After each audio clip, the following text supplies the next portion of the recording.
Comment reconnecter avec notre énergie féminine? Aujourd'hui, on exige beaucoup aux femmes, beaucoup trop. C'est-à-dire qu'il faut exceller dans tous les domaines. Familiaux, personnels, physiques, travail, dans les études. On vit dans un monde où l'énergie masculine prédomine. On récompense les résultats, les réussites académiques, l'action, le statut, le poste de travail, le fait de faire, d'être dans l'action. Donc il faudrait s'éloigner de tout ce que la société actuelle nous exige, ce qu'elle attend de nous, pour satisfaire leurs attentes et nos obligations sociales. Tout ce qui ne nous rend pas heureuses, bien sûr. On n'est pas des super-héros, on est des êtres cycliques. Je vais vous recommander d'ailleurs, pour mieux comprendre nos cycles, de lire ce livre. Moi je l'ai ici en espagnol, mais il est disponible en France.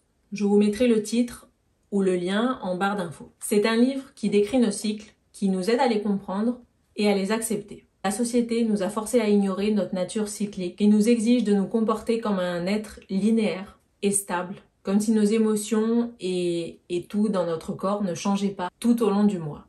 Il faudrait embrasser notre féminité, notre véritable pouvoir, accepter qu'on ne va pas se sentir de la même façon au début du mois et en fin du mois, accepter nos sentiments, notre vulnérabilité, accepter d'être vulnérable, d'être sensible, ne pas se laisser réprimer, cacher nos sentiments, ou d'ignorer notre intuition. Aujourd'hui, on a besoin de se reconnecter à notre intuition qu'on a souvent laissée de côté. Combien de fois vous avez eu un pressentiment? Par exemple, vous n'avez pas envie d'aller quelque part, mais finalement vous vous y forcez, ou vous le faites, ou vous y allez, mais vous n'en avez pas forcément envie, vous n'avez pas cette sensation. Mais c'est pas de la paresse, c'est que vous n'avez pas la sensation d'y aller. Vous dites non.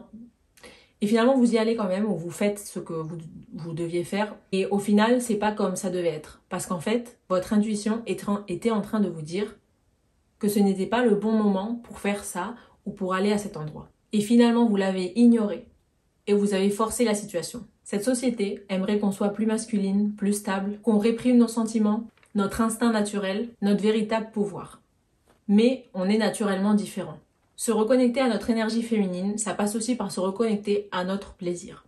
Faire des activités que l'on aime, qu'on n'a parfois pas le temps ou qu'on ne veut pas trouver le temps de faire. Être gentil avec les autres femmes, ne pas être si souvent sur la défensive, ne pas s'obliger à faire les choses que l'on ne veut pas faire, que l'on n'a pas envie de faire, à moins que ce soit nécessaire pour votre survie. Les choses qui nous font souffrir, abandonner l'idée de faire des régimes par exemple. Parce que le principal, c'est de reconnecter avec notre corps, notre instinct, nos besoins et notre intuition féminine. Ce dont il a vraiment besoin. Il faudrait aussi, pour reconnecter avec notre énergie féminine, éviter le stress à tout prix. Donc, toutes les situations qui vont nous stresser et qu'on peut éviter, les éviter. Parce que ça va nous forcer à être dans notre énergie masculine. Et c'est normal d'avoir de l'énergie masculine, puisque comme le yin et le yang, on a besoin de deux polarités. Et chaque être humain a deux polarités en lui-même. Mais disons que chez la femme, cette partie féminine prédomine, même si on a aussi du masculin. Par où commencer? On va commencer par faire des petits gestes qui vont améliorer cette énergie féminine. Et premièrement, c'est le fait de romantiser un peu tout ce que vous faites. Si vous prenez un thé ou un café, ou n'importe quelle boisson, prenez-le dans une tasse qui vous plaît, qui soit jolie à vos yeux.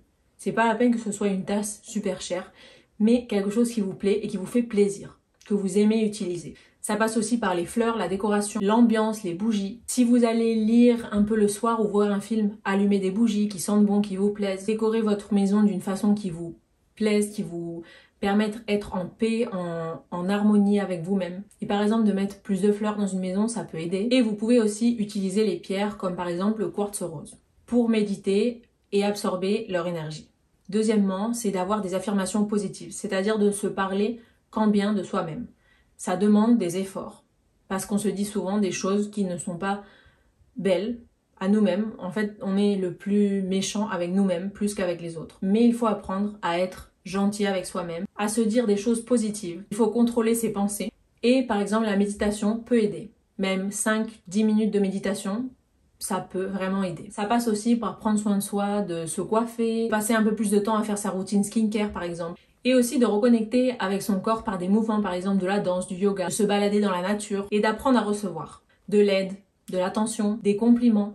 Beaucoup de fois, on ne veut pas demander de l'aide parce qu'on sait que nous, on peut le faire et on veut prouver qu'on peut le faire. Mais on sait qu'on peut le faire. Mais ça va nous demander plus d'efforts peut-être qu'à une autre personne. Si je dois porter un sac qui pèse hyper lourd, je peux le porter. Mais je vais peut-être me faire mal ou ça va peut-être être plus dur pour moi que pour un homme. Donc s'il y a quelqu'un qui peut porter ce sac plus facilement, on va demander de l'aide. Ou pour monter des meubles, ou pour faire des choses simplement qui sont plus compliquées pour nous et qui sont plus faciles pour une autre personne. Et à l'inverse, pour nous, il y a des choses qui vont être plus faciles et pour les autres vont être plus difficiles. Il faut aussi écouter son intuition, cette petite voix parfois irrationnelle qu'on a en nous et qu'on ignore souvent. Et puis le plus important, c'est de connecter avec ses sens. L'odorat, le goût, le toucher, la vue et l'ouïe. Pour l'ouïe, on peut écouter une musique qui va plutôt activer cette énergie féminine en nous. Par exemple, une musique douce, des voix féminines plutôt que masculines, une musique classique, du jazz. Pour le goût, on peut manger des choses qui nous font plaisir tous les jours. Ça, c'est pas la peine que ça soit un truc hyper gras tous les jours, mais des petits trucs qui vont nous faire plaisir. Ça peut être un peu de chocolat, ça peut être des fraises, ça peut être votre boisson préférée, mais tous les jours, savoir doser, s'accorder un plaisir. Ça peut être aussi essayer de nouvelles saveurs, même si on pense ne pas aimer, goûter quand même, pour élargir sa bibliothèque et sa connaissance en saveurs. Et être ainsi ouverte à de nouvelles expériences. Et c'est pareil pour les odeurs, pour l'odorat. Portez un parfum, essayez plusieurs parfums et vous en trouverez forcément un qui va vous plaire et portez-le tous les jours parce que ça va élever votre énergie. Ça va vous faire vous sentir mieux. Et puis même quand vous marchez dans la rue, dans la nature, respirez et sentez les odeurs qui viennent. On a sûrement déjà toutes ressenti la joie de marcher quelque part et de sentir l'odeur d'une boulangerie par exemple, du pain chaud ou d'une odeur qui nous transporte quelque part ou qui nous rappelle des souvenirs ou un moment qui nous a plu, une personne ou une sensation ou bien un endroit précis. Laissez nos sens nous faire voyager dans l'espace et dans le temps et nous guider. Profitez pleinement de l'instant présent et ne pas penser à demain. Parce que pour se préoccuper du futur, on utilise notre énergie masculine. Pour l'odorat, vous pouvez aussi utiliser des fleurs, des bougies, des parfums. Et je vous recommande notamment de regarder le film Le Parfum ou de lire le livre. Parce que c'est très intéressant de voir comment le protagoniste est très connecté à son odorat et sent vraiment toutes les odeurs qui sont présentes autour de lui. Pour le toucher, par exemple, quand vous allez faire du shopping, touchez les vêtements pour sentir les matières, les tissus. Quand vous vous baladez en forêt, en montagne ou dans la nature, touchez les arbres, touchez les textures, les feuilles, les plantes, pour encore une fois enrichir vos sens. Quand vous faites votre routine skincare, massez-vous un peu le visage en mettant vos soins. Ça servira aussi un peu comme drainage lymphatique. Vous pouvez vous servir des gua sha, des roll-on ou même de vos mains. Prenez le temps de caresser vos animaux. Ne perdez pas le contact physique avec le monde. Et ayez aussi différentes matières chez vous et soyez consciente de ça. Pour la vue, ça passe aussi par la décoration chez vous, par exemple. Donc avoir des belles choses, ça ne veut pas dire des choses chères, ça veut dire des choses qui vous plaisent, qui sont harmonieuses, en harmonie avec vous. Soignez votre apparence et votre maison. Nous les femmes, on a tendance à tout donner à ceux qu'on aime. Et parfois, faire plus du nécessaire en nous oubliant un peu. Ce qui pourrait après avoir de mauvaises répercussions sur nous-mêmes. Alors surtout, essayez de vous relaxer le plus possible. Faites un pas en arrière et apprenez à recevoir. Ça ne veut pas dire que vous ne sachiez pas faire quelque chose.